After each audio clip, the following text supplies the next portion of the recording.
Well, today is the World Day of Prayer for Vocations, so I thought I might say a few words about that. Beginning with the common denominator. So the common vocation, which applies to everyone across the face of the earth, is a vocation to love. It's framed in different ways. So sometimes you hear that we're called to holiness, we're called to sanctity, we're called to sainthood, we're called to be another Christ in this world, and all that's true, but the way I like to kind of frame it and clock it in the back of my mind is that we're called to be another Christ in this world, Christ who is God, God who is love. So the common denominator with regards to every vocation is the vocation to love.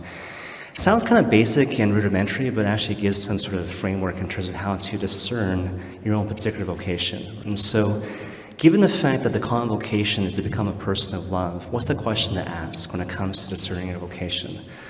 Not so much what can I get, but how can I give? There's a really good friend of mine named Father Rick Davis. He's a priest in the Archdiocese of Toronto. And he was talking about his own vocation, which is obviously to the Holy Priesthood. And he had this really great quote. And so basically what he said was that my vocation is not what I do for God. My vocation is not what I do for God. It's how God calls me out of my selfishness. So it's a more poetic and perhaps more provocative way of kind of framing the original point, right? So how do I discern my vocation? Not by asking the question, what can I get? But rather by asking the question, what is the specific and unique way that God calls me out of my selfishness? In that, I find my vocation. Now, just to further illustrate the point, you recognize that a lot of young people, for example, struggle with this. And it's understandable in a certain sense. Confusion that kind of arises in the context of this troubled world, right? So you can imagine a situation where, for example, there's a young person struggling with confidence and self-esteem, as a result of which a certain desire arises in the heart. Wouldn't it be nice if I could meet someone who could make me feel better about myself? Wouldn't it be great if I could meet someone to make me feel better about myself? Right away, red flag. The vocation of marriage is not about finding someone to make you feel better about yourself. They got their own problems. The vocation of marriage is about finding someone with regards to whom you're called to lay down your life in a stance of sacrificial love, and in that, find life. So again, the vocation of marriage is not about finding someone to make you feel better about yourself. The vocation of marriage is finding someone with regards to whom you're called to lay down your life in a stance of sacrificial love, and in that, find life. Shades of John Paul II, right? The law of the gift. How am I called to find life? Not by clinging, possessing, controlling, or having, but by giving myself away to the point of sacrifice and love for God and other people. The law of the gift. So the common vocation to become a person of love.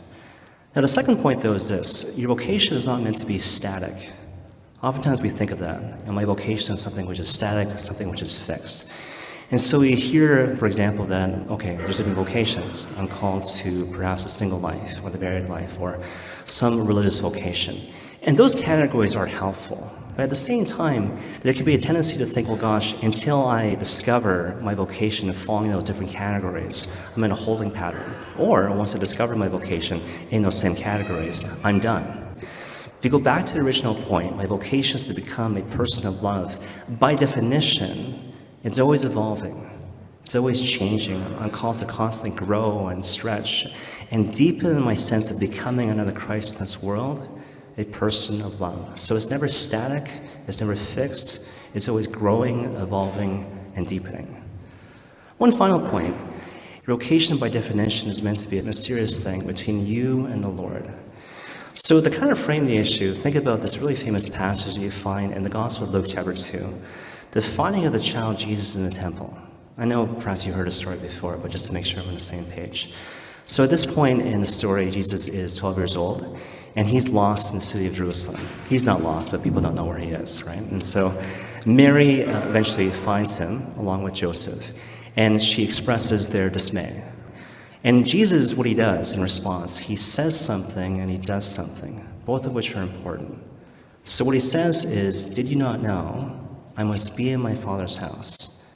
Did you not know I must be here physically, but also doing my Father's business? That's what he says. But then what he does, he goes home with them to Nazareth. He's obedient to Mary and Joseph, as a result of which he grows in wisdom and stature and the opinion of God and his people. And both those points are really important. So what the story tells us collectively is that God has put many people in your life to help you grow and stretch and deepen and change to become ever more a person of love. But at the same time, and kind of more to the point, your vocation is this mysterious thing between you and the Lord. And practically speaking, what this means is that no one can tell you what your vocation is.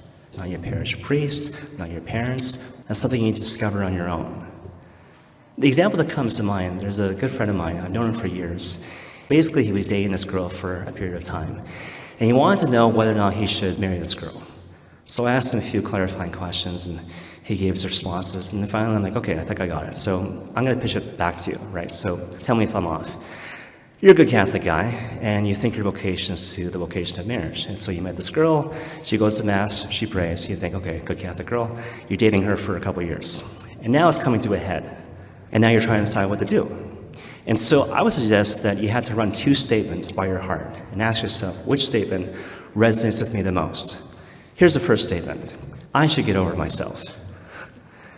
So I'm worried, I'm afraid, I'm anxious. Hey, don't worry about it, marry this girl. God will make up for all the shortcomings. That's like the one statement. Here's the second statement. You can do whatever you want. So you can marry this girl, you can not marry this girl. You don't need to get married at all. You can just pursue your vocation because that's something between you and the Lord. Does that resonate with you? And he goes, yeah, 100%. So what should I do? And I'm like, I don't know.